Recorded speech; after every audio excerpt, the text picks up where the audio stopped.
Ang unang-una, dapat protektado tayo ng mga equipment na kailangan natin bilang gagamit ng grinder. Unang-una ang kailangan natin ay clear glass, okay? Tapos meron kang ear muff. Kapag ikaw po ay nagsasander, ay napakaingay ng sander.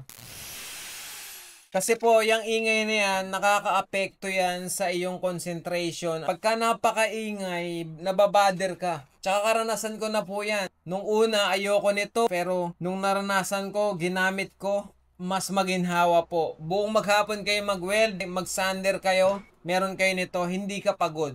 Pero wala kang irma, parang pagod na pagod ka. Dapat meron ka nito, tsaka at least meron kang apron na gaya ng ating ginagamit para hindi po mabutas ang iyong mga damit. At syempre, wag natin kakalimutan ang tayo'y mag-lab. May kinalaman din yung working place. Bakit ko po sinabing ganon? Konting ganun lang yun, ang lakas ng talsik, di ba? Huwag kang mag-grind na ang working place mo ay may mga papel, tissue na nagkalat dyan, plastic na pwedeng masunog, panggagalingan ng sunog yan.